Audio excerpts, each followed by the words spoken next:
December 2 po kayo. Then sa mga leaders naman, gustong sumama sa atin pong retreat. December 1 naman kayo. December 1 and 2, may overnight po tayo ron. Then kinabukasan nyo naman po i-water baptize.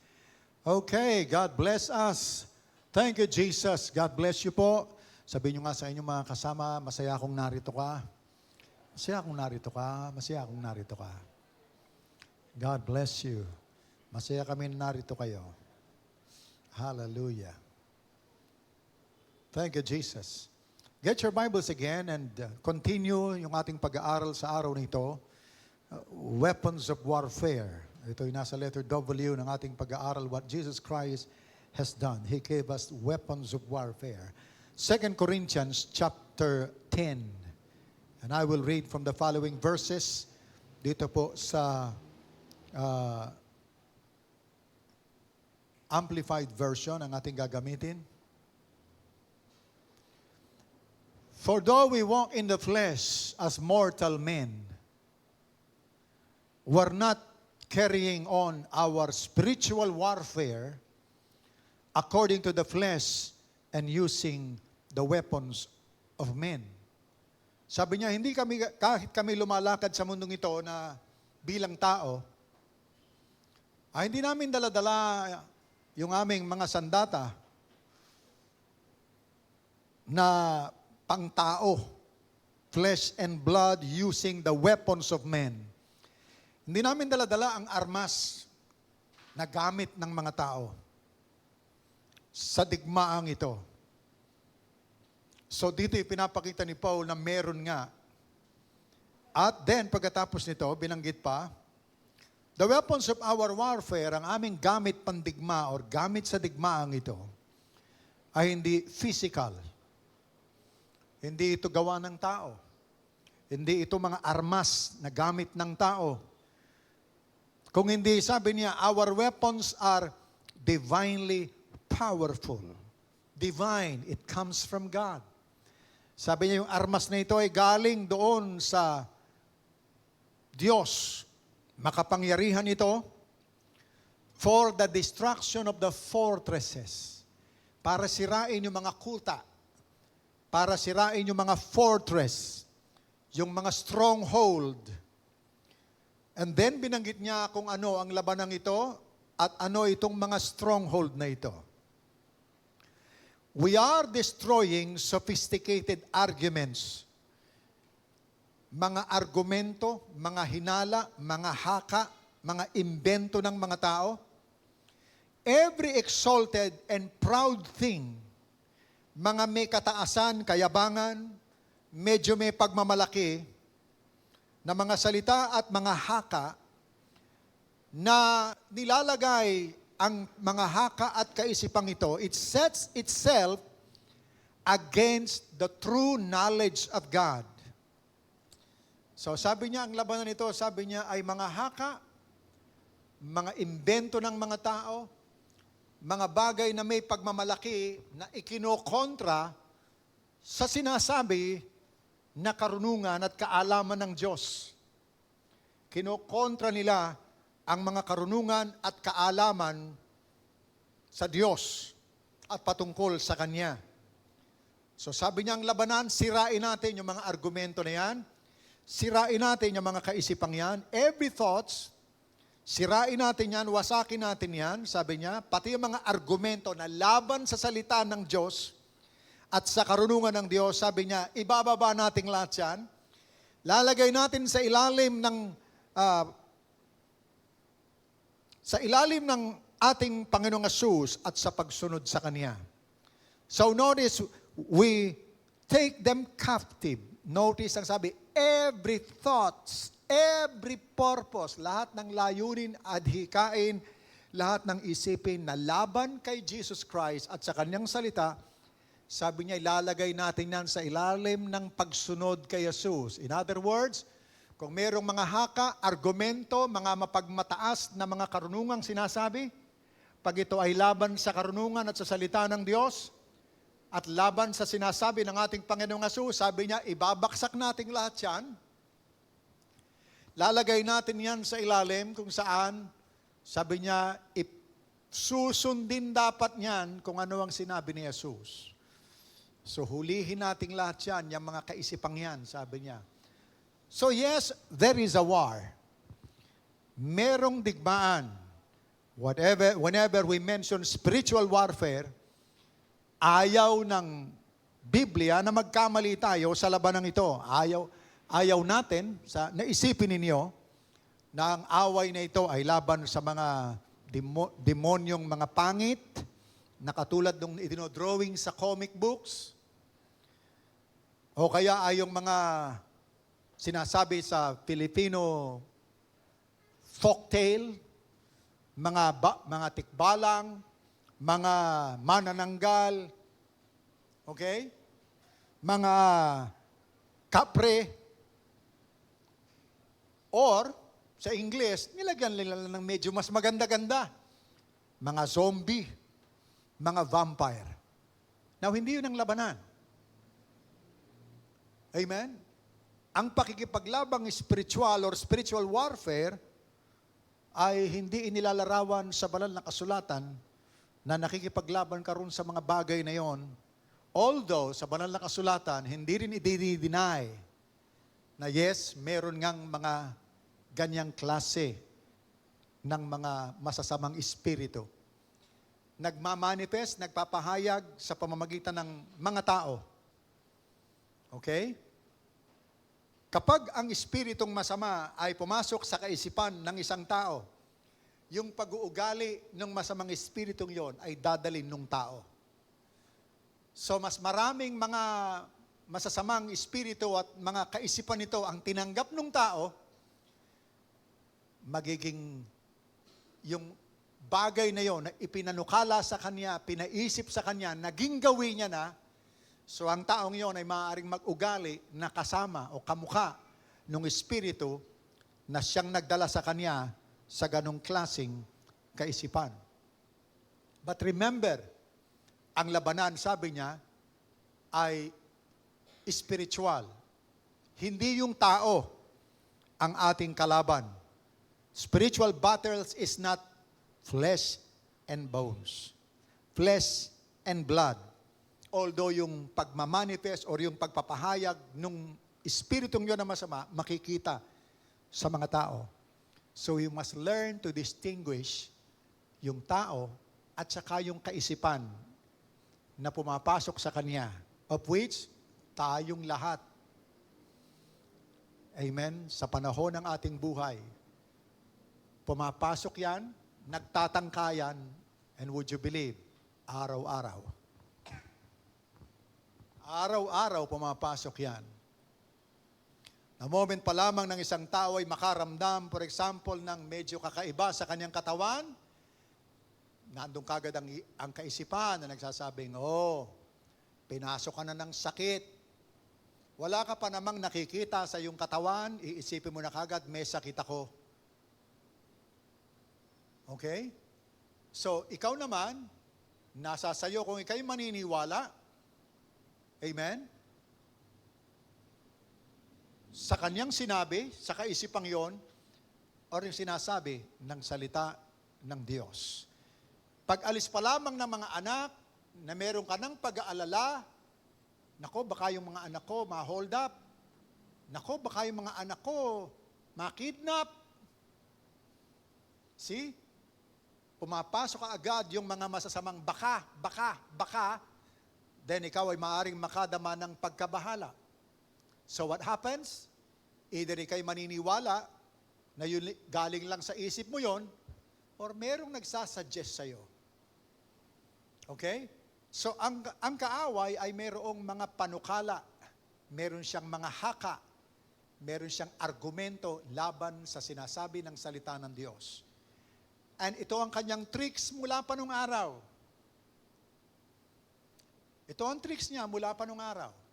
Nang sinabi ni Adan, na sinabi ng Panginoon kay Adan at kay Eva, pag kumain kayo niyan, ng bunga ng puno na yan, ikamamatay nyo, mamamatay kayo. Ang diablo naman ay naroon, ilang panahon nakalipas, andito na ang diablo at nagsasabing, hindi ka mamamatay. Sinabi na ng Diyos, mamamatay ka eh. Ang sabi naman ng diablo sa unang tao, si Adan, totoo ba? Sinabi ng Diyos, mamamatay ka? Hindi ka mamamatay. See, it's the same thing. Kinokontra niya yung sinabi ng salita ng Diyos. Patungkol dito sa labanang ito na sinasabing, there are demons na nariyan sa paligid, nagbibigay ng haka, nagbibigay ng mga suggestion. Ano kagad na sinasabing kakontra nito? Hindi totoo yan. Walang demonyo, hindi ko naman nakikita yan eh. See, those are the thoughts na kakontra kagad ng sinasabi ng salita ng Diyos. We call these arguments na nagsasabing, wala, hindi ko naman nakikita, hindi ko pa naranasan yan kahit minsan. It must be, hindi totoo yan. See?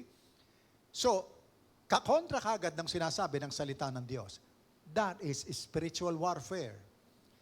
So, ang labanan ay hindi doon sa physical, not flesh and blood, but spiritual battles, nevertheless, it is real. So, our fight is not against flesh and blood. Kung ang mga tao ay mag-uugaling masama, it must be na tumanggap sila ng mga panukalang masama. Kapag ang isang tao ay nag-iisip, ginawa niya sa akin ito, gaganti ako sa kanya, then, na meron nang nagpapanukala sa kanya. Or ito ay naging attitude niya na because nagpabiktima siya doon sa deception, sa pandaraya ng kaaway, na karapatan mo rin, gumanti, ginawan ka niya eh. So kung iyan ay natanim sa atin early in our lives, ang ating pag-uugali ay magiging mapaghiganti. But remember, hindi tayo yon. Yon ay ipinanukala sa atin na tinanggap na lang natin na akala natin yun tayo. At kung hindi mo alam yan, akala mo ikaw lang yan. So hindi mo na ihiwalay sa sarili mo na iba yung kaisipan. Yung kaisipan, tinanggap mo lang, hindi ikaw yon. Remember nang ikaw ay bata pa, wala ka namang iniisip na pagganti. The moment lang na may nagpanukala sa'yo, may nakita ka o mayroong nagturo sa'yo, tinanggap mo yan, tsaka ka lang natututong gumanti. See? Pero kung may sasaway sa'yo niyan at the early stage, sapagat hindi yan tama, na itutuwid ka doon sa maling kaisipan. Hindi ba mga magulang, kapag ka nakita nila, yung isang bata, gumanti, may ginawa kasi sa kanyang kapatid, tayo namamagitan ka agad. At sinasabi natin, hindi tama. So, chinecheck na kagad natin yung mga panukala ng kaaway at the early stage. Napipigilan natin. But then, pag lumaki na tayo, wala na nagtatapik sa ating magulang, nagsasabing, hindi tama yan. So, we're left to ourselves. Pagka 20 anyos ka na, 30 anyos ka na, wala na magpipigil sa inyan. It is between you and God. It is you fighting against these suggestions, panukala, mga maling haka, okay, na nakuha natin sa pamamagitan ng mga teachers, sa pamamagitan ng pagbabasa, sa pamamagitan ng community natin, society na ating kanabibilangan, lahat yan, input ng input sa atin yan. Now, yung ating pag-uugali ay nagiging kagaya nung mga isinadjust sa atin. And most of this, na galing doon sa sanlibutan, it is not of God. Ang tawag dito, spirit of the world. So our fight is to renew our minds, mabago ang isip na ito at mapalayas doon sa mga kuta niya, sa mga fortress doon sa ating isip. Yung mga pinanahanan ng kaaway dati. Remember na ang diablo ay mayroong access sa ating isip para mag-suggest siya. Okay? In fact, ang Biblia, ang tawag dyan ay missiles of the enemy. Binabato, darts of the enemy. Binabato lang. Okay? Maliwanag ang sinasabi ng Biblia, but then may mga tao na sa walang kaalaman dito, akala mo lang ikaw ang nag-iisip. Akala mo lang ikaw yung talagang, siguro talagang warrior ka talaga, mapag-alala ka. Nakuha mo lang yan noon. Walang pumigil kasi dyan. Sinadjust sa'yo ng kaaway, so now ikaw nagiging lubhang nababahala, lubhang mapag-alala. Pag ang isang tao ay nabigyan ng maling kaisipan ng kaaway, of course, wala siyang panlaban, di niya alam si Jesus Christ, di niya alam ang spiritual warfare, tatanggapin yan. Yung kapag takot na mawalan, may mga tao na ninenervyos na kagad pagka wala ng pera sa bulsa. Ano na mangyayari? Natatakot. Natatakot. Kaya ang nangyayari, nagiging palakabig sila. Lagi kasi silang nag-aalalang mawalan. So yung nasa sa kanila, palagi silang lagi silang may hawak. Kasi pagka nawala iyon, magsisimula na silang mag-alala. So these are the thoughts na hindi sa atin. Nakuha lang natin yan dahil ipinagkaloob natin doon sa kaaway na hindi natin nakikita. At ang sabi ng Bible, pag nanahan yan sa atin, it becomes a stronghold. Now when Jesus Christ, ng ating Panginoong Jesus, ay naparito, pinakita niya na hindi lahat ng mga kaisipan ay galing sa Diyos. Sometimes ito ay galing lang sa dyablo. So katulad ng Panginoong Jesus, nagsabi roon sa kanyang mga alagad, sabi niya, ilang araw pa, sabi niya, ang anak ng tao ay mapaparoon na sa kanyang paparoonan sa krus. Okay? Si Peter sumabat kaagad. Sabi niya, Lord, wag mangyari ito. See? Lord, wag mangyari. Ang mga bagay na ito. So nagsalita siya kaagad. Sabi ng Panginoon sa kanya, lumayas ka, Satanas. Sinong kausap niya?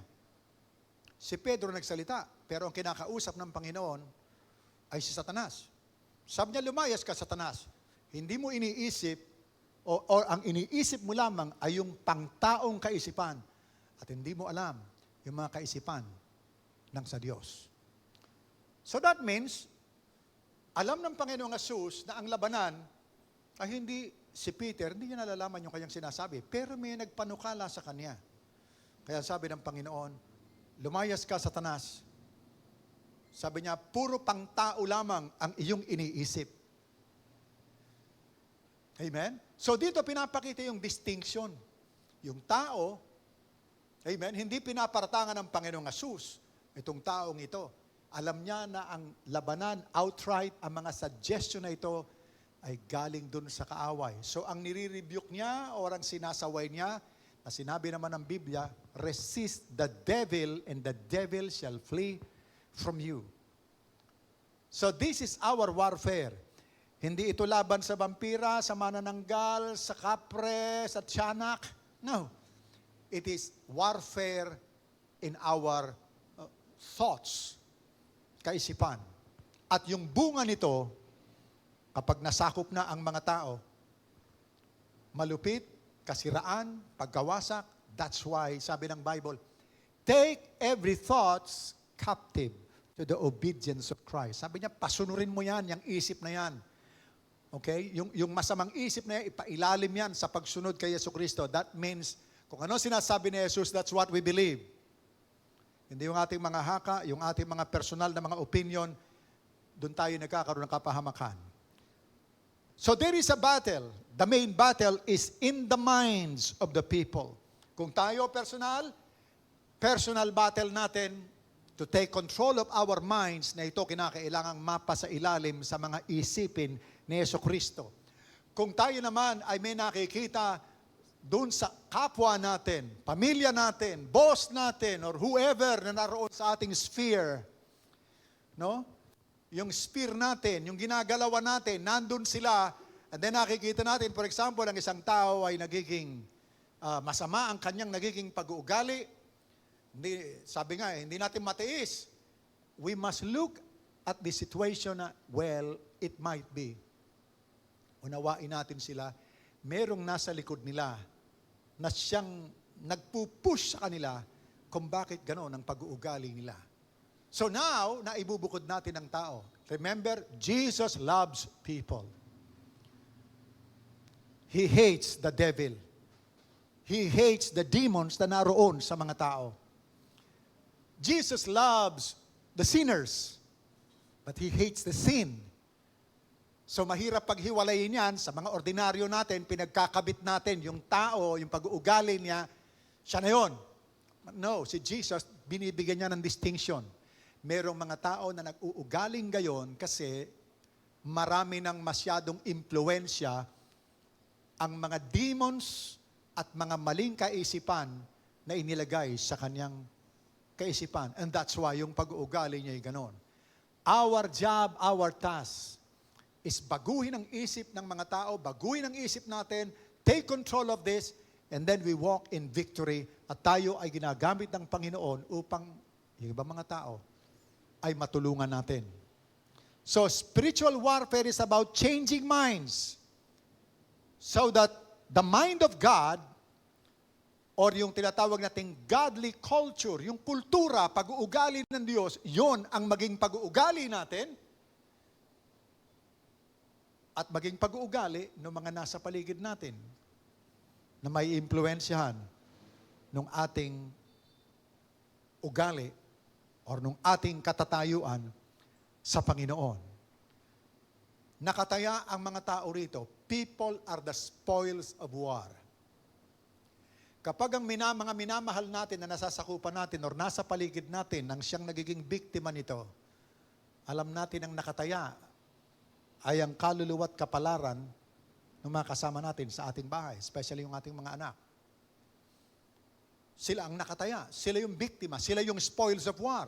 Kung tayo magwawagi sa spiritual warfare, napagwagian natin ang ating magulang, napagwagian natin yung ating mga anak, napagwagian natin yung mga kapatid natin. Si spiritual warfare is taking the souls of men, kunin sila mula roon sa kadiliman na ginagawa ng kaaway sa kanila sa pamamagitan ng kanyang mga haka, ang kanyang mga pandaraya, yung kanyang pangongontra sinasabi ng salita ng Diyos. Because this is war, God gave us weapons of war.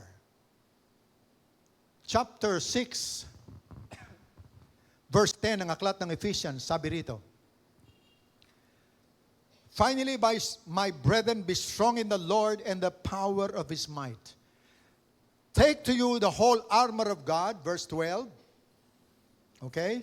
Put on the whole armor of God that you may be able to stand against the wiles of the devil. Pansinin po ninyo. Sabi niya, put on the whole armor of God. Suot nyo yung buong kasuutan upang kayo'y makatayo. In other words, kung wala kang kasuotan ito, hindi ka conscious dito, hindi ka makakatayo, sabi niya. Laban doon sa mga panukala, strategy. The word wiles could mean methods, strategy. Sabi niya yung mga strategy ng dyablo, hindi mo kayang tayuan. Makatatayo ka lang ng matibay at nagwawagi dyan kapag suot mo yung armas or armor or yung kasangkapan na pinagkaloob ng Diyos sa atin. Now, notice sa 2 Timothy chapter 2 verse 1, ang sunuran ng lingwahe, sabi po rito, put on the whole armor of God. In verse 2 Timothy chapter 2 verse 1, i-compare natin sa verse 10 ng aklat ng Ephesians, ang sabi po rito, You therefore, my son, kanina, be strong in the Lord and in the power of His might. 2 Timothy 2:1, ang sabi, Therefore, my son, be strong in the grace that is in Christ Jesus. Napansin mo yung pagpapalit? Kanina yung be strong in the Lord, naging be strong in the grace. Be strong in the grace of God that is in Jesus Christ. Sa kabila, be strong in the Lord and in the power of His might. So, pansinin niyo, grace actually is the might and the power of God. Grasya ng Diyos. At ito'y nagsasabi rin na yung armor natin, yung ibinibigay sa ating kasangkapan, ay bigay lang. In other words, hindi ito pagalingan, hindi ito parunungan, hindi ito pabanalan, hindi ito matured sa Panginoon, hindi ito pang kung sino mas matagal, mas makatatayo laban sa kaaway, no. Sabi niya, binibigay ko sa inyong lahat, sa bagong Christian, sa matagal ng Christian, at sa mga, sabi namin sa mga panabong nung araw, may tahid na, no? Sabihin, matanda na talaga, magulang na sa Panginoon. Sabi niya, lahat yan available para sa lahat ng mga tao na lalaban. In other words, ang isang taong kabo-born again lang ay pwede niyang kunin ang mga armas na ito at ipanglaban niya sa kaaway kung siya'y sinasalakay ng kaaway sa kanyang kaisipan. Hindi lamang ito armas na binibigay dahil sa ikaw ay mas magaling, mas matagal ka ng Christian, mas banal ka, mas lumalakad ka na lakad Kristiyano, matagal ka na sa Panginoon. No. Kaya nga maliwanag ang sabi ni Pablo, be strong in the grace. That means grasya ito, biyaya ito sa atin, hindi ito nakukuha dahil sa meron ka ng spiritual attainment or meron ka ng spiritual achievement. No. It is available for every Christian. Kaya nga sabi ni Pablo, finally, my brothers. Sino yung mga my brothers niya? Mga taong sumampalataya kay Kristo, matagal man sila sa Panginoon, or born again pa lang nila. Or sila ay sa church ng Efeso, or sa church ng Colossians, or sa church na pinamamahala ni Timothy. In other words, ito ay para sa lahat. And dahil ito ay para sa lahat, we say every Christian can be a victor. Bawat isang Kristiyano ay binibigyan ng kapangyarihan, suot sa labanang ito, armas sa labanang ito, para ikaw ay magtagumpay sa labanan. Notice ang labang ito, pinakitang muli ni Pablo. Pinakita na tayo ay talagang sundalo. Hindi mo nga lang makikita yung ating suot na kagayang physical na sinusuot ng mga sundalo. Sabi niya, verse 2, the things that you have heard from me among many witnesses, the same commit to faithful men. Sabi niya, sige, doon sa mga taong tapat, ipamahagi mo yung mga natutuhan mo mula sa akin. Ano itong mga natutuhan ito? Kasama rito yung matutuhan yung magtagumpay sa spiritual warfare. Pansinin po ninyo, sabi, you therefore, endure hardness as a good soldier of Jesus Christ. So binanggit niya kay Timothy, sabi niya, ipamahagi mo ito. At maging matigas ka bilang sundalo ng Diyos. Sabi niya, maging matapang ka sa labanang ito bilang sundalo ng Diyos. Notice, binanggit ni Pablo, bilang sundalo. As a good soldier of Jesus Christ. Then, binanggit niya pa yung isang prinsipyo, verse 4. No man that wars entangled himself with the affairs of this life. In other words, sabi niya, ikaw ay sundalo, yun ang iyong calling. Makikipaglaban ka, kinakailangan talunin ng kaaway na yan sa buhay mo, sa personal, at sa buhay ng ibang tao. Tulungan mo sila. Alisin mo sila ron sa pagkakagapo sa dyablo. Yun ang sinasabi rito. Bilang isang pastor. Ang sabi niya, dahil ikaw ay tinawag, wag kang makikipagdigma, wag kang, sabi, wag niyang the word entangled simply means ipulupot ang sarili, okay? Huwag mo itatali ang sarili mo sa mga affairs sa buhay na ito lang. In other words, sabi niya, huwag kang busy doon sa mga panglupa lang na mga affairs. Ang focus ng iyong attention, sabi niya, huwag mong igagapos. Na akala mo ang buhay, yun lang mga nakikita mo, yung affairs ng buhay mo lang. Sabi niya, no. No man that wars, walang isang taong nakikipagdigmaan, na ginagapos at itinatali niya ang kanyang sarili, okay? Sa mga affairs lang ng buhay na ito.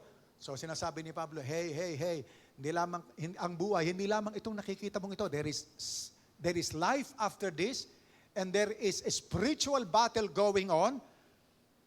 Para baga sinasabing, sa labanang ito, you keep yourself focused na hey, merong kaaway na kinakailangang labanan, at huwag kang isang taong parang nabubuhay, na parang ito lang ang buhay. No. Sabi niya may laban. Huwag mong itatali ang buhay mo sa mga bagay na pang dito lang. Ang focus, sabi niya, hindi lamang affairs ng buhay. Your daily affairs in life. No. You are in a war. Sabi dito ni St. Paul. Then he says, gawin niyo yan. In other words, be aware, be conscious that there is battle. And there are some people na involved. And some people may be your loved ones, may be your friends. So, fight the good fight of faith. Sabi niya, so that he may please Him. So, pansinin po ninyo. Sabi niya, kaluguran ng Diyos ang ating hinahangad dito. So that He may please Him who had chosen Him to be a soldier. Pansinin niyo, pinili kayo para maging isang sundalo. Yun ang language ni Paul. Sabi niya, lugurin nyo yung tumawag sa inyo para maging sundalo. Ang Panginoon, tinawag kayo, sabi niya, para kayo maging isang sundalo. In other words, there is a spiritual battle going on. And the lives of people and many times your loved ones, it's at stake. So kapag nakikita natin, for example, lang isang anak ay lumalayo na doon sa mga values na itinuro natin, alam natin ito yung labanan. Hindi natin ibibigay sa dyablo ang ating mga anak para mapunlaan niya ng mas masama pa at mapariwara, mapahamak yung ating mga anak. So lalabanan natin siya sa pamamagitan ng armas na binigay sa atin upang yung ating anak ay hindi mapunta yan sa kamalian at pagkawasak. Kung meron tayong mga friends departing from God's ways, meron tayong mga gawa para sa kanila. So ang labanan ay nakikipaglaban tayo hindi lang para sa ating sarili, personal battle that we must win, but there are also some friends. There are also some people na connected sa atin na sila ay maaaring ka ngayon, sabi ni Pablo, nasa kadiliman pa under the power of the devil. So anong ating gagawin? Sabi niya, you're a soldier. At ang soldier, you must fight in order to win. So hindi lamang tayo magpapatay-patayan sa ginagawa ng kaaway sa ating buhay, buhay pamilya, buhay business. Amen? So lahat ng humahadlang, lahat ng mga bagay na nakikita natin upang ang ating mga nasasakupan, anak, asawa, pamilya, friends, neighbors, community. Amen? Jesus said, I called you to be a soldier. Kaya si Pablo, buhay na buhay ito sa kanya eh. Talagang nananakop itong si Pablo. Pinapasok niya lahat yung mga bayan-bayan na hindi pa nakakakilala sa Panginoon, then pinipreach ang salita ng Diyos because it's one of the armor na pinagkaloob ng Panginoon sa atin to destroy the forces of the wicked one is to disseminate, communicate ang ginawa ng Panginoong Jesus sa atin at yung ginawa ni Jesus sa buhay ng mga tao na inaccomplish niya sa krus ng Kalbaryo. And notice what it says na ito'y kaluguran ng Diyos. Maraming mga tao ang nagtatanong, paano ba malulugod ang Diyos sa akin? Well, ito isang kaluguran ng Diyos. Kasayahan ito ng Diyos sa kanyang puso na kapag ang isang tao ay tinawag niya, pinili niya para maging isang sundalo, then you fight. You fight for your own liberty and freedom. You fight for your brothers, your sisters, friends, loved ones. Ipapakipaglaban natin sila. The spoils of war are the souls of men. Ang nakataya rito, mga kapatid, sa laban ng ito'y kaluluwa ng mga tao. Hindi lamang ito para sa ating sarili. Now, these are weapons na ipinagkaloob sa atin, binigay sa bawat isa. Lahat ay may armas, lahat ay may sangkap, lahat ay may instrumento para magwagi. Binigay niya ang ilang mga bagay na ito. Chapter 6, verse 13. O magsisimula sa verse 14. Ang una niyang binanggit, sabi niya, having your loins geared about with truth. Number one weapon natin sa pakikipaglaban upang tayo palaging nagwawagi daily sa buhay natin, ang sabi ng Bible, truth, first and foremost. To defeat the enemy, pinagkaloob sa atin ang salita ng Diyos. Jesus Christ defeated the enemy at yung kanyang mga attack. Remember, ang kanyang mga attack sa Panginoon ay puro panukala lang, suggestion. Pansinin po ninyo, kasi ganun ang labanan. Hindi naman siya magdadala ng jungle bolo para tagain ka. Hindi. Sabi ng Bible, suggestion lang. Magsasuggest. Sa Panginoong Jesus, nagsuggest, if you are really the Son of God, binibigyan niya ng duda. Kung talagang ikaw ay anak ng Diyos, gawin mo nga ito. See? So if you are really the Son of God, that is actually suggestion. Kinukontra yung mga sinasabi ng salita ng Diyos. So ano ang panlaban dito? It is written, the truth of God's Word, primarily used to defeat the lies of the enemy. Remember, ang dyablo ay sinungaling. So kung hindi natin alam ang totoo, hindi natin kayang labanan ng dyablo dahil hindi natin marirecall or marirealize kung ano ang kanyang kasinungalingan.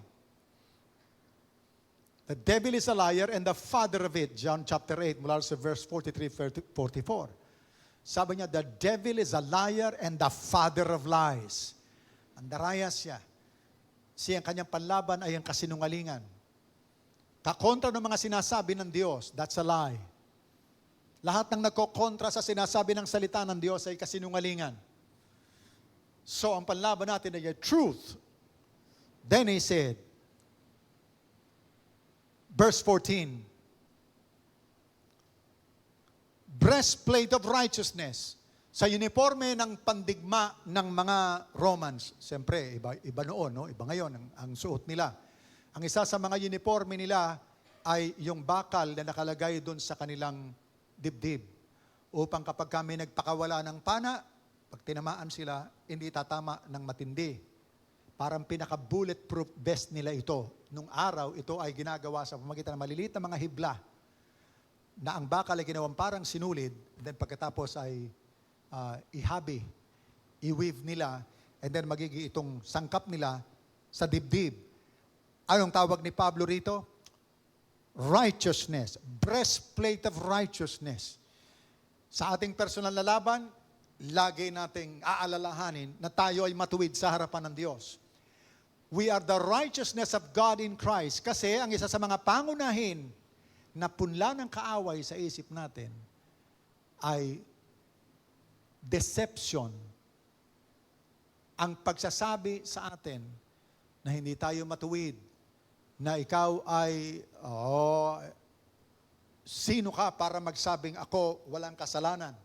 Sino ka para sabihin na ikaw katanggap-tanggap sa Diyos, matuwid ka? Hindi ka naman mabuting Christian. Hindi ka naman palaging umaaten. Hindi ka nga palaging nagsishare. So lahat ng mga gawa, sasabihin niyo lahat ng mga hindi mo ginagawa. So ang kanyang panukala, you are not righteous. Iko-condemn ka niya sa mga bagay na nagawa mo kahapon, kamakalawa, arnong isang araw. At dahil dito, nagtatangka siya na alisin sa iyo yung pagiging matuwid sa harapan ng Diyos. Yung kaisipan at katotohanan, ako'y matuwid sa harapan ng Diyos. What I did yesterday, what I did 2 days ago, doesn't matter now. Because I am the righteousness of God. This righteousness ay hindi dahil sa gawa. Ito'y dahil sa ginawa ng Panginoong Hesus. Sa krus ng Kalbaryo, sabi niya, inako niya yung ating mga kasalanan, ginawa niya tayong matuwid sa harapan ng Diyos. Accusation, condemnation, yan ang gawa ng kaaway. Then he said, your feet, verse 15, shod with the preparation of the gospel of peace. Sabi niya, yung paa ninyo, laging ready para sa gospel of peace. What is the gospel of peace? It is the word that says, God is no longer mad at people. God is no longer mad at people. Hindi nagalit ang Diyos sa tao. Hindi galit ang Diyos sa tao. So we must bear in our minds and in our hearts, God is not mad at me. Hindi galit sa akin ang Diyos. Bati kami ng Diyos. In fact, inaaya niya ang mga tao na makipag-reconcile sa Kanya. We are now at peace with God. Chapter 5 verse 1 ang kalat ng Romans, sabi niya, we have peace with God. In other words, ganun tayo ng Diyos. Hindi tayo magkaaway. Hindi siya galit sa akin. Amen? Ito rin ang gagamitin natin sa pagkumbinsi dun sa mga tao na makipagpayapaan sila sa Diyos. Ito rin ang armas natin para in some way, ang tao, maakay natin patungo sa Diyos. God is not mad at you. Amen? Hindi galit ang Diyos sa iyo. Merong pakikipagpayapaan. Hindi siya galit. Kahit ano pa sabihin ng sino man na nasumpa ka, kaya nangyari yan, siguro galit ang Lord sa iyo. No. It did not happen because God is mad at you. No. God is not mad at people. Hindi siya galit. Okay? So panlaban natin yan. The gospel of peace. Good news na nagsasabing, ang Panginoon, nag-offer na ng pakikipagpayapaan sa iyo. Inaabot niya na ang iyong kamay at sinasabing, I am not mad at you. Just come back and I will receive you. Ito ang ating mensahe sa mga tao. Kung gusto natin na masira, mawasak ang mga gawa ng kaaway sa mga tao, ipapailalim natin yung kaisipang ito na nagsasabing ang Diyos galit sa mga tao. No. Sabihin natin sa kanila, God is not mad at people. And tayo man, sa ating mga pamamaraan sa ating buhay, there are times na parang mali yung ating ginawa. Is God mad at us? No, God is not mad at me. In fact, God accepted the peace na ini-offer natin or ini-offer ni Jesus Christ para sa atin upang tayo ay maging kabati niya. At ang sino mang tumatanggap sa mensaheng ito, nakakatanggap ng grasya ng Diyos sa kanilang buhay. And this grace will change them. And then he says, sa verse 15 or verse 16, above all else, taking the shield of faith, wherein you shall be able to quench all the fiery darts of the wicked. Faith, a simple faith in God. Faith in God that God cares. Nagmamalasakit siya. Sa buhay natin, panlaban natin yan. Nagmamalasakit ang Diyos sa akin. He cares for me. He loves me and He loves people. Mahal ng Diyos ang tao at mahal niya ako. At lagi kong aalalahanin yan. This is the more than conqueror mentality. The more than conqueror mentality ay yung na kay Paul, nang sinabi ni Paul. Sabi niya, neither death, nor life, nor things present, nor things to come, nor angels, nor principalities, nor nakedness, nor tribulation. Lahat yan, 17 yung binanggit niya. Sabi niya, nothing, no one can separate us from the love of God. Walang makapaghihiwalay sa akin sa pag-ibig na yan ng Diyos.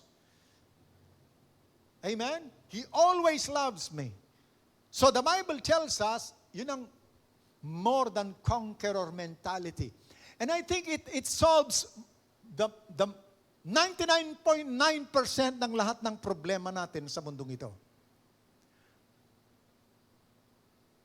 Kung nagkakaroon ng isang tao ng kahirapan at pagdurusa, if you can only believe that God loves you, you just know na there comes a time na yung kanyang tulong ay iyong mararanasan, or because God loves you, sa kanyang kaparaanan, maaaring hindi mo nakikita, pero gumagawa na siya. So when you think of God loves me, I know that He's working. And this happens because God has a reason. And I know that He loves me. Hindi ko pagdududaan yan. So i-reveal na lang sa akin ng Panginoon why this thing happened. But I trust Him, I love Him. It builds faith, it builds your hope in God. Yung lang malaman mong God loves you. That there is nothing that can separate you from His love. In other words, ano man yan, hindi kayang ihiwalay ang pag-ibig ng Diyos sa iyo. So whatever happens to you, sabi ng Bible, hindi separated ang love ko sa iyo. Nandun pa rin yung pag-ibig ko sa iyo. Though I walk through the valley of the shadow of death, death cannot separate the love of God from me. Sabi ng Bible, hindi maihiwala yung pag-ibig ni Jesus sa akin. Dahil lamang sa may pinagdadaanan ako. Kung ako may pinagdadaanan, even though I walk in the valley of the shadow of death, I know that God loves me. At kung paraanin niya rito, may purpose siya, at yung purpose niya, laging ang motive, mahal kita, kaya kita pinadaan dyan. So now you can begin to understand na malakas itong kapangyarihang ito ng pag-ibig niya to the point na whatever happens, if you know that God loves you, pati yung mga question na naroroon sa ating isip, amen, mapapalitan ng tiwala sa Diyos. I have questions in life. But then if I know that God loves me, alam ko na mahal ako ng Diyos, then the question is settled. Hindi ko man maintindihan sa ngayon, I just believe na mahal niya ako. At dahil mahal niya ako, itong mga questions na ito, na kaguluhang ito sa aking isip, bibigyan niya ito ng paliwanag later on. Amen? So when you pass through the valley of the shadow of death, na para tayong pinipiga, pinipressure, if you know that God loves you, then di ka maaalarma. Hindi ka mababahala. Because you know na yung pinagdadaanan, naroon pa rin ang pag-ibig ng Diyos. Hindi tayo magugulumihanan kagaya ni Peter na isang araw ay ginigising ang Panginoon. Dumaan sila sa bagyo at sabi niya, Panginoon, di ka man lang ba nagmamalasakit sa amin, mamamatay na kami rito. lengguwahe ng mga taong hindi nakikilala na mahal sila ng Diyos. Nakalimutan nila mahal sila ng Diyos. Pag nakakalimutan mo mahal ka ng Diyos, yun ang lengguwahe. Sasabing, Lord, hindi ka man lang nagmamalasakit sa amin, nakakalimutan mo ang pag-ibig ng Diyos. But kapag ikaw'y bumalik doon sa kaisipang, ay, nakalimutan ko, Lord, mahal mo nga pala ako. At dahil sa pagmamahal mong yan, I know na may reason, kung pagdadaanan ko ito, may rason ka, and I know na yung pag-ibig mo ang motive, kaya ako narito. So kung ano man yung gusto mong iparating sa akin, alam ko, ito'y para sa kabutihan ko. And I will just trust your love. Kaya nga ang Bible, ang isa sa commandment sa New Testament, ang sabi, this is God's commandment. Believe on the Lord Jesus Christ and believe in His love. Yun ang commandment. Believe on the Lord Jesus Christ and believe in the love of God. So ito'y armas. Ang pag-ibig ng Diyos sa atin ay armas. Now, verse 16, it says, take the helmet of salvation. Helmet, sabi niya yung bahagi ng isip, bahagi ng utak natin or yung ulo natin, doon nilalagay ang helmet. At ang sabi niya, the helmet of salvation. What is the helmet of salvation? The mind must be filled with the saving power of the Word and the saving power of God. Ang isip na puno ng mga kaisipan at mga alaala ng pagliligtas ng Diyos. Amen? Dapat malalim sa ating isip at sa ating kalooban yung mga ginawang pagliligtas ng Diyos sa atin mula noon hanggang ngayon. Kahit konti lang yan, matibay natin yan na panglaban sa hinaharap. Yung bang ginawa ng Panginoon sa atin sa nakaraan. Pag humarap tayo sa mas malaki nating kalaban, mananalig tayo dun sa ginawa ng Panginoon sa atin sa nakaraan na kaya niya uling gawin ngayon. David won the battle against Goliath because he said, yung Diyos na nagligtas sa akin nung ako'y lumaban sa leon at lumaban doon sa oso, yun din ang Diyos na magliligtas sa akin ngayon laban sa higanting yan. So he was recalling yung salvation ng Diyos in the past. Para baga sinasabi ni David, ginawa na ng Diyos na iligtas ako sa leon. Ginawa na ng Diyos na iligtas ako sa oso. Hindi kaya magagawa ng Diyos na iligtas ako ngayon laban sa higanting ito. Doon sa paniniwalang yon, nakipaglaban siya, believing na kung niligtas ako ng Diyos, kaya niya ako iligtas ngayon. On the same principle, what God did in the past, He can do it again. Magagawa niya uli ngayon. Jesus Christ is the same yesterday, today, and forever. I am God, I change not. Ako ang Diyos, hindi ako nagbabago. He is the Father of lights, in whom there is not even a shadow of turning. Ang Diyos, sabi niya, kahit anino, walang pagbabago. Ganun ang Diyos. So if my mind is filled with salvation of God sa mga nakaraan, then pwede kong isipin ngayon, kung nagawa niya noon, magagawa niya uli. Kung nagawa niya noon, magagawa niya uli. Yun ang ating pag-asa. Yun ang ating pananalig sa Diyos. At kahit anong ibato sa atin ng kaaway, if it happens again, na tayo ay, sabi nga, ginawa ng masama ng kaaway, nagkaroon ng pagbagsak ng buhay, pagkadapa, pagkakasala, pagkakamali, dumapa tayo, then we can stand again. Because nagwagi na tayo sa nakaraan. Napagtagumpayan ko na to dati, makapagtatagumpay uli ako.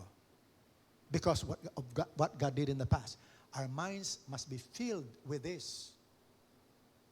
Kaya maliit na bagay lang yan. Yan yung ating magiging sandata sa hinaharap. Yung mga bagay na ginawa niya sa atin sa mga nakaraan. That's why there must be a strong memory. Hindi natin kinakalimutan what God did for us in the past. Kung nagawa niya noon, kung naghimala na siyang minsan, bakit di niya kayang ulitin muli? Gano'n naman ang Panginoon. Kung kinakailangan, nauulit na muli ang mga himala niya. Nagpakain siya ng 5,000. Dumating uli sila, ganun ding pagkakataon. Wala na naman pagkain. Hindi ba dapat ang ginawa ng Panginoong Jesus ay sermonan yung kanyang mga kasama? Ang sabihin sa kanya, ba't di kayo nagdala ng pandesal? Wala tuloy kakainin yung mga tao. Aasahan nyo na naman ba yung himala ko? Ginawa ko lang ng minsan yan. Tama na yan, sobra na kayo. Ginawa kayo na yung minsan yan, matuto na kayo. No, hindi ganun ang Diyos. Kung kinakailangan muli na maghimala siya, gagawa siya uli. Amen? So nagpakain siya ng 5,000. Then pagkatapos siya nagpakain ng 4,000. 5,000! And then 4,000. Pinakain niya yan. Inulit niya yan.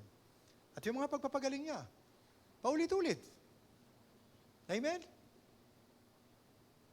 So, yung mga memories ng mga kaligtasan na binigay sa atin ng Panginoon, yung talagang mga nakita nyo sa buhay ninyo, ang diablo ay magsasabi sa iyong,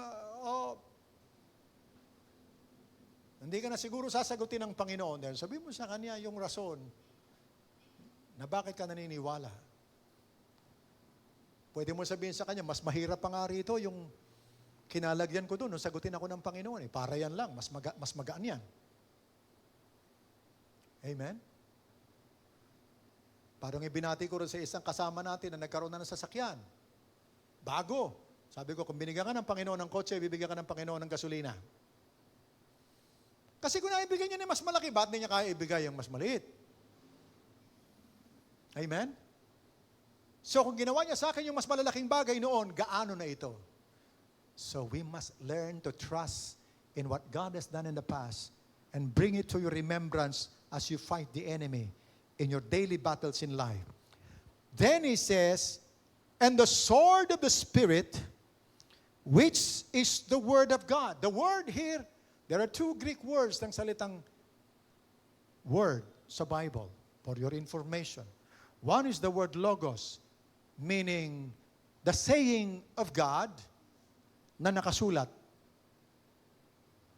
Okay? The saying of God na nakasulat. What He says. Logos. Or the thoughts of God, yung kaisipan ng Diyos. In the beginning was the Word. The meaning there na ginamit sa Greek is logos. In the beginning was logos. And the Word and the logos was with God. And the logos was God. So that's the meaning of the word logos there. The thought, the saying of God. Sabi niya, yung nakasulat na yon, yung sinasabi na yon na salita, sabi niya yung logos na yon, that's the word of God. But there is another word na ginamit ay rema. Faith cometh by hearing, and hearing the rema of God. The word there is word. But the Greek word there is rema. Nang ibig sabihin, yung sinalitang salita. The spoken word of God. Okay? Man shall not live by bread alone, but by every word. The word there is rema, hindi logos. Man shall not live by bread alone, but by every spoken word that comes from the mouth of God. Okay? So that means it is the spoken word, yung mga salitang sinabi ng Diyos, nasasalitain naman natin. Kapag tayong magsasalita nito, yung salita na ating babanggitin is called rema.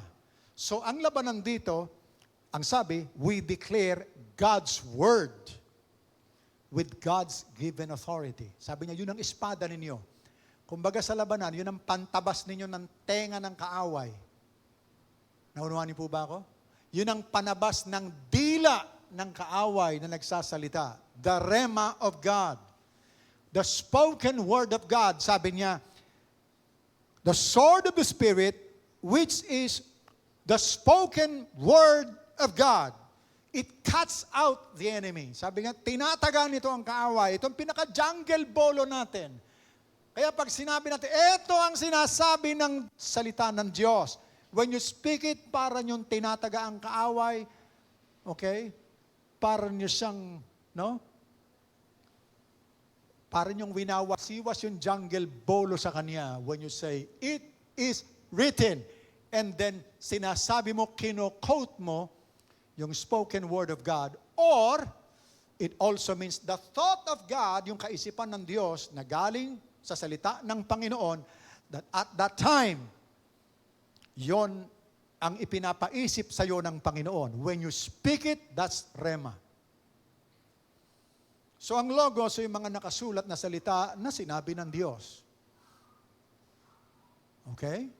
At yung salitang ito, ang sabi, nagkatawang tao. The logos became flesh. Okay? Si Jesus ay yung kabuuan ng salita ng Diyos na ipinadala rito sa lupa. So, the Logos of God. So, ang kaibahan is that the spoken word is the message of God na sinasalita ng ating mga labi. So, ang armas natin na hindi sa isip lang, we speak. Ang laban sa kaaway at sa kanyang mga panukala, is speak the word of God. Amen? Dito sa labanang ito, dito nyo gagamitin ang inyong kadaldalan. Madaldal din lang ang kaaway, pero remember, ito ay sa isip lang. Labanan natin siya sa pamamagitan ng salita. The spoken word of God. And finally, sabi roon, in verse 18, it says, praying always with all kinds of prayer, sabi ng Bible. All prayer means all kinds of prayer because there are different kinds of prayer. There is prayer of petition. There is a prayer of authority. There is a prayer of supplication. So marami yan. 6 yan actually. It is another lesson. But sabi niya, iba't ibang klase ng mga panalangin. Okay? Pinagkaloob sa atin yung teaching sa panalangin para makapanalangin tayo. Armas natin yung panalangin. When we don't know what to do, waling armas ang ating gagamitin. We can pray. Kung merong mga pressure na sobra sa atin, and we know that we don't know what to do, we set our eyes on God and seek Him. Sabi niya, armas niyo rin yan, na kayo mag-retreat. And then mag-retreat kayo sa panalangin. Sabihin ang mga sitwasyon natin sa Panginoon, and then bring all these things sa Kanyang harapan so that we can win the battles. So all kinds of prayer and petition, relying on God's goodness. Ang umasa sa kabutihan ng Diyos for everything that is happening to us. And make request. Panglaban natin yan. Mag-request tayo sa Panginoon. Binigyan niya tayo ng gamit, pwede pa tayong mag-request na mga bagay na kailangan natin sa ating pamumuhay. Okay? Now you see this. Now let's get to action. So chapter 8, tingnan natin kung paano ang Panginoong Hesus ginagamit niya yung armas na ito. Chapter 8, mula ron sa verse 26 ng aklat ng Luke. Ito na. Tingnan natin. Kunin natin yung mga katotohanan ito at tagpi-tagpi natin, tingnan natin sa Panginoong Hesus. Kung paano nyo ginamit, yung mga leksyon patungkol sa pakikiharap sa mga masamang espiritu, sa mga panukala ng kaaway, at ang tao na pinasok nito, pansinin natin. Verse 26, and they arrived at the country of the Gadarenes, which is over against Galilee. When he went forth to land, there met him out of the city a certain man, which had demons long time, and wear no clothes. Pansinin po ninyo. Verse 27, demons. Sinong nagsulat nito? Si Luke, physician, doktor, and yet naniniwala na mayroong mga demonyo. Hindi lamang siya mental case. Kapag nakakita kayo ng isang taong madungis, nakahubad sa karsada, sasabihin natin, mentally, ang ating kagad calculation, sira ang isip. But sabi ni Luke, merong mga tao na kaya sila ganyan ay dahil pinasok sila ng maraming demonyo sa kanilang isip. Si Luke ang nagsasalita nito, isang doktor. See, kung alam lang ng mga doktor ang mga ito, na maniniwala rin sila na merong mga sakit na hindi galing talaga sa mga germs at viruses, kung hindi ito ay atake ng mga masasamang espiritu, mas marami ang matutulungan. Because some sickness, kahit ngayon sa utak, ay hindi galing dahil sa nagutom lang yan o na-trauma lang yan. No, napasok sila ng demonyo. Si Luke ang nagsulat, mahalaga na ang nagsulat nito ay isang doktor. Okay? Sabi niya, a certain man na merong demonyo. Hindi sinabing may psychological case. Okay? Merong isang kasong psychology. No. Ang sabi niya, may demon ang taong ito. Yung kanyang kaisipan nasira na dahil sa pinapasok niya, inalaw niya sa kanyang sarili na isipin yung mga bagay na mga panukala ng dyablo. So that lumala ang kanyang kondisyon. Devils, that means marami sila. Certain man which had demons a long time, that means matagal na siyang nagtaglay nito. Dumami na ng dumami sa kanyang kaisipan. Yung mga suggestion ng kaaway, nasira na ang kanyang kaisipan at ang kanyang mga disposisyon. Ang sabi, no clothes, nakahubad, neither abode in any house. Hindi siya tumitira sa bahay. Mas gusto niyang manirahan sa sementeryo. When he saw Jesus, he cried out. Okay? He cried out and fell before him. What I can see in this verse ay nang makita nung taong ito, may kaunti pa siyang kaisipan, may kaunti pa siyang katinuan. Because there will never be a time na yung will masasakop ng buo ng kaaway. Laging meron pa rin yan sa biyaya ng Diyos na pwede pa rin siyang makapagpasya kung gugustuhin niya. So ang lalaking ito, kahit malayo pa ang Panginoong Jesus, tumakbo siya, nagpatira pa. Maybe he sensed sa kanyang kalooban na merong kakaiba sa Panginoong Jesus, baka ito ang kanyang kaligtasan. Dati tumatakbo siya mula sa mga tao, but how come? Ang taong ito ay lumapit sa kanya at lumuhod sa kanya. It must be na yung konting katinuang nasa sa kanya. At the moment na pumaroon ang Panginoong Jesus, maaaring sabihin natin, inudyukan na siya ng Holy Spirit, nandyan na yung kaligtasan mo. Andyan na yung magliligtas sa'yo. So with that little strength na nasa kanyang kaisipan, nilabanan niya ang dyablo, tumakbo siya sa kanyang kaligtasan. Because God is gracious, hindi masasakop ng demonyo ang kaisipan ng isang tao ng buong buo na kontrolado na siya. No, there will be a certain portion ng kalooban ng tao na makapagpapasa siya to reject the enemy. The will ng isang tao ay hindi nakokontrol na buo ng demonyo. There must be some kind of a will na siya ay magpasya. So at that time, naglalaban marahil. Pero pinilit niyang tumakbo sa Panginoong Jesus at umiiyak siya, sumisigaw siya. But then ang napatira pa na siya, the devil took control. See? Ang sabi rito, when he saw Jesus, he cried out and fell down before him. And then with a loud voice, what have I to do with you, Jesus, Jesus, Son of God, Most High? Sabi niya, nung ipinarito mo rito, Jesus, anak ng Diyos. Amazing. Alam ng dyablo na si Jesus ay anak ng Diyos. Amen? Wala namang internet noon para malaman ng demonyo kung sino itong kaharap niya. Hindi niya nakikita ang Panginoong Jesus kahit minsan. And yet, the devil has already a sense. Siguro sabi nga natin, nagbubulungan na ang mga espiritu ang dumarating na yan. Ay yung nagpapagaling doon sa Galilee, yung nagpapagaling sa Jerusalem. Pumarito yan, kiniklaim yan, anak siya ng Diyos. So Jesus, you Son of God, Most High. Anong ipinarito mo rito? What have I to do with you?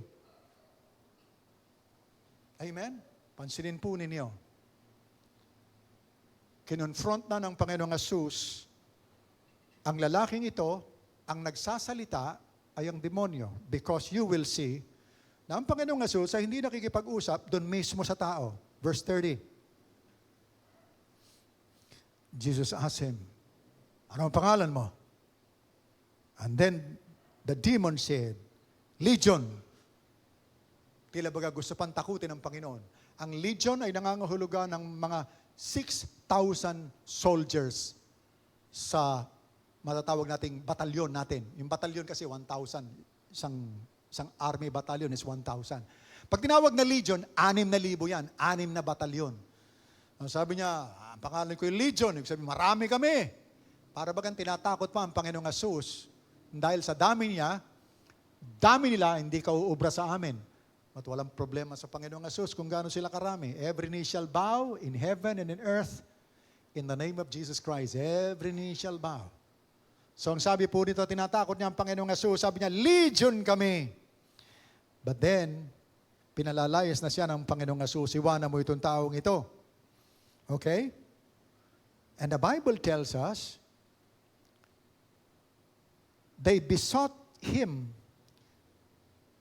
Nagmamakaawa yung mga demonyo sa kanya na huwag na silang paalisin sa region na yon.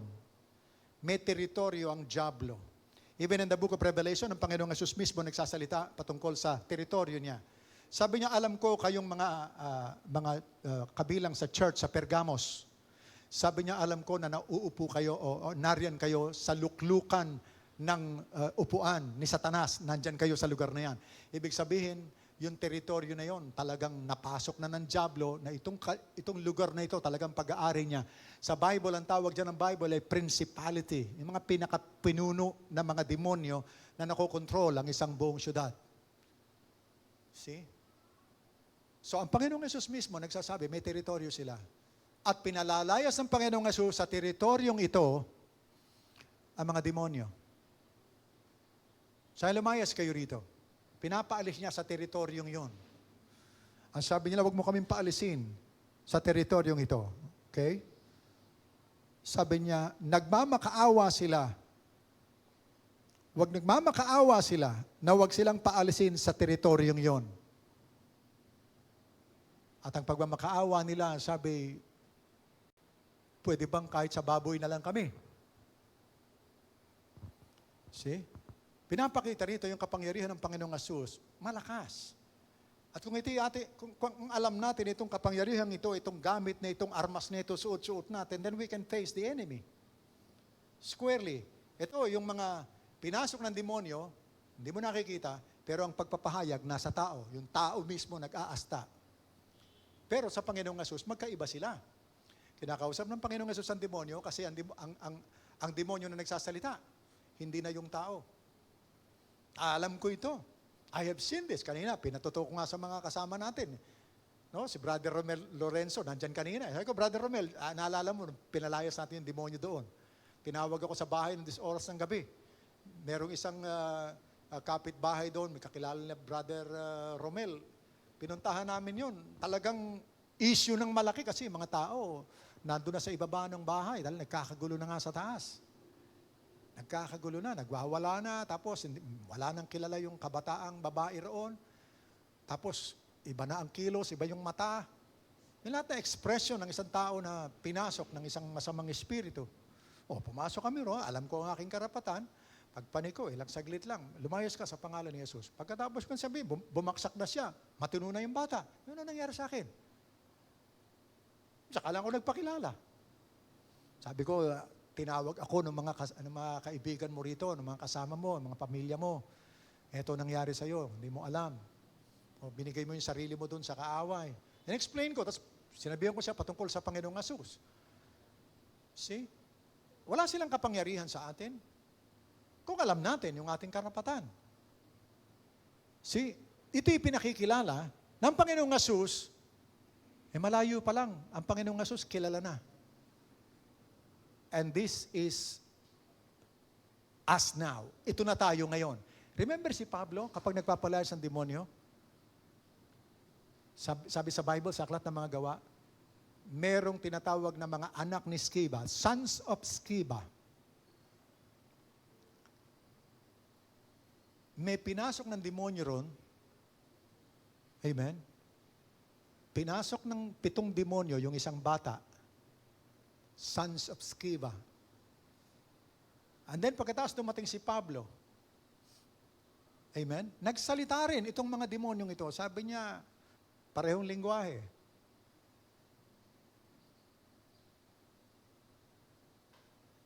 Si Pablo, sabi niya.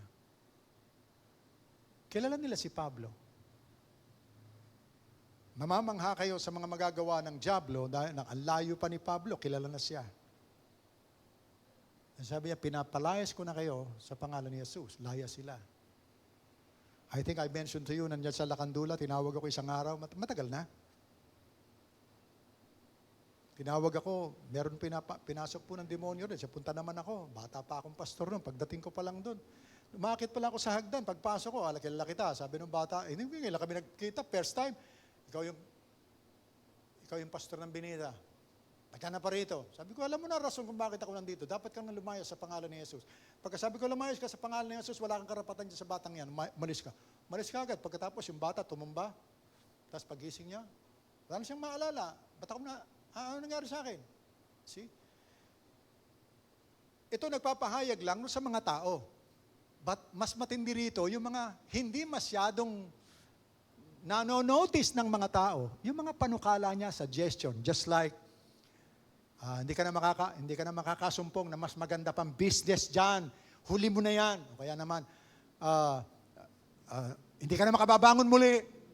Yung mga words na yan, mas deceiving yan kaysa sa yung mga demonyong pumapasok sa mga tao, mas madaling makita, mas madaling lunas Ang mas mahirap lunasan, yung maakala mo, suggestion lang, panukala lang, meron ka pa lang na anak na nililigawan, iniisip mo na kagad, nako, paano kung yung anak ko mapakasal dito sa taong ito, hindi ko alam kung saan nagmula itong batang ito. Naku, ano na yung magiging anak ko? Naroon kagad yung worry. Samantalang nanliligaw pa lang.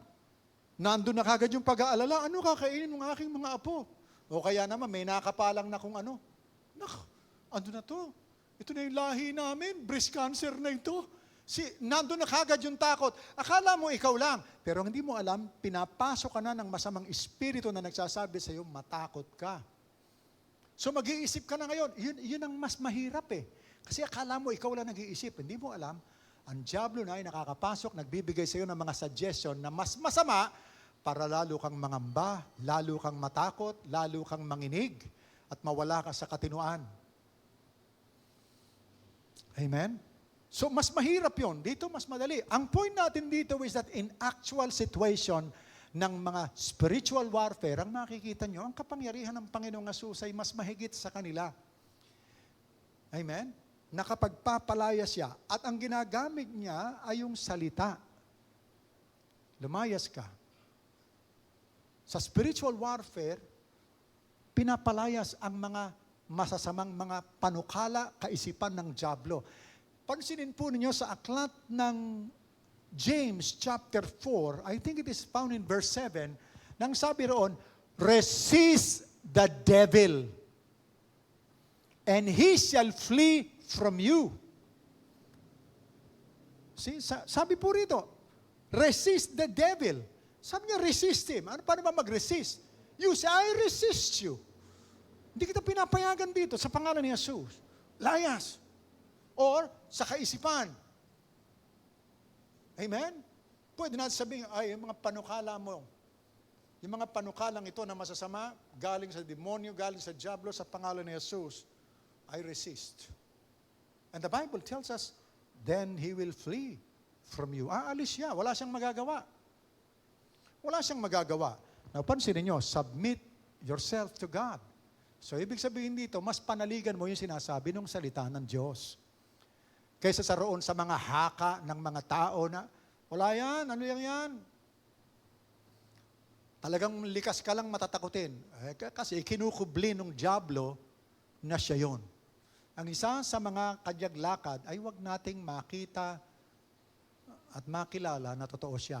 Kasi kung walang pagkakakilala sa kanya, mas malaya siya na nakakalakad sa buhay ng mga tao na hindi nanonotice ng mga tao. Kaya ngayon, bawat kaisipan na tinataglay natin, lahat ng negative thoughts dyan, maituturing sa isang bricks. Nilagay ang bricks na yan, may isang masamang kaisipan, nag-aalala ka, nagiging pang-araw-araw mo na yan, nilalagyan ka ng bricks, no? Nagiging kuta na yan, hanggang sa isang araw, parang yung utak natin, parang isang Fort Santiago na mahirap ng pasukin. Kasi bawat pandaraya, kasinungalingan ng kaaway na itinatanim sa isip natin, pag kinuha natin ng kinuha yan, yung isip natin nababakuran na parang may kuta na dyan, may fortress na, may stronghold na, nang kailangan talaga'y kapangyarihan ng Panginoong Hesus para yan ay mawasak. Now, nang pinalayas ng Panginoong Hesus ang dyablo, kagaya rin naman ng pagpapalayas na gagawin natin, just resist the devil and he will flee from you. Ang sabi po rito, pinalayas niya ang mga demonyo. Sabi niya, sige, pumasok kayo kung saan niyo gusto. Pinasok nito yung mga baboy. At yung baboy, ayaw ng mga baboy na sila mismo pasukin ng demonyo. Ang sabi ng baboy, mamamatay na ako, wag mo lang akong pasukin. Di baling mamatay ako, wag lang akong pasukin ng demonyo. Yung baboy, nagpakamatay. Tumalon lahat. Sabay-sabay yun. Imagine nyo nga ito. Yung baboy, ayaw niya ng kahit nakatiting ng demonyo. Baboy yun, ha? Yung baboy, ayaw niya ng demonyo. Mas gusto niya pang mamatay. Huwag lang siyang mapasok ng demonyo. Remember na yung demonyo, may gusto siyang pasukan para makapanahan siya. Kahit nga doon sa baboy, makapasok siya. Pati yung baboy, ayaw. Amen? Baka kung sinabi niya, pwede bang pumasok ako sa ahas? Ay baka sa ahas siya pinapasok. Kasi yung ahas, tinanggap ang dyablo eh. Di ba yung ahas nagsalita? Tinanggap kasi. Itong baboy, ayaw. Nagpakamatay yung baboy. Kesa sa pumasok sa kanila yung demonyo. Amen? Pinapakita sa atin, no? Pati nature, ayaw ng demonyo. Okay? So tayo, magkaroon tayo ng lesson sa baboy. Kapag mayroong pumapasok na dyan ng pangamba, worries, pagka pinapasok mo yan, daig ka pa ng baboy.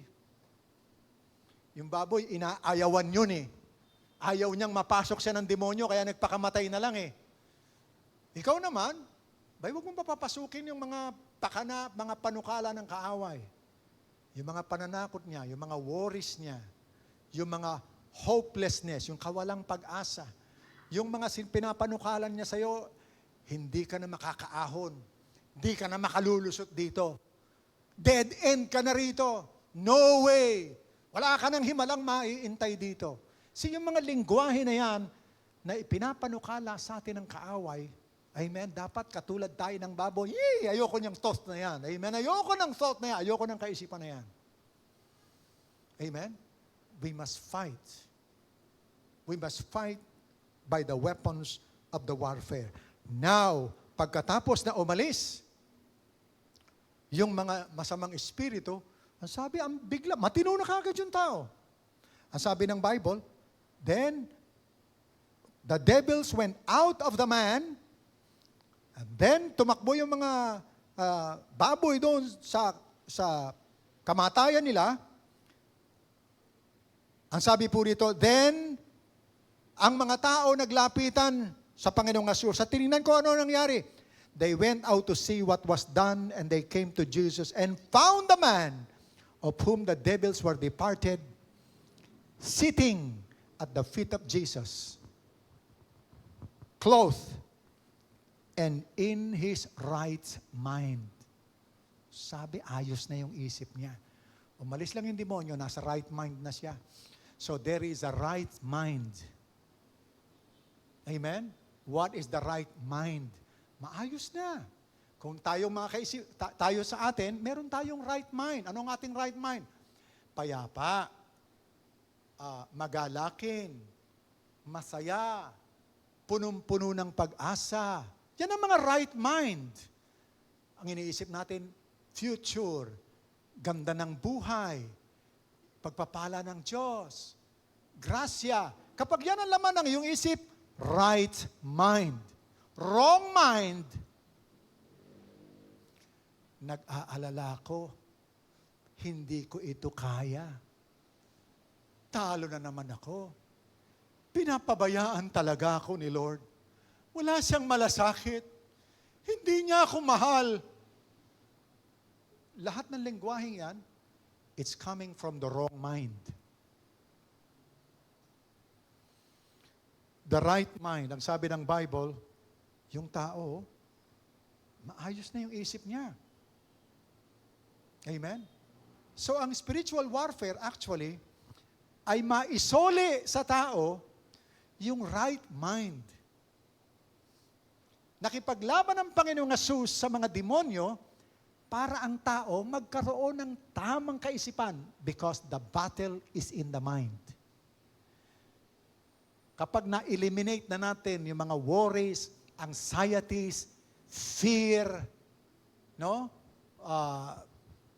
Unforgiveness, bitterness, at yung mga panunukso ng kaaway, gumawa ng masama, gumanti sa kaaway, maging malupit, lahat ng yan, gusto ng Panginoon maibaba sa ating mga paa at ang kaisipan na lamang ng Diyos ang nasa sa atin. Amen? That's how we say we win the war. Kapag naalis na natin yung lahat ng mga kaisipang yon. At hindi yan madali. Sometimes it takes a long, long time. Kinakailangang ma-renew ang mind, matrain ang isip by the Word of God. And thanks be to God, we have the equipment, the armor to win the war. Amen? Praise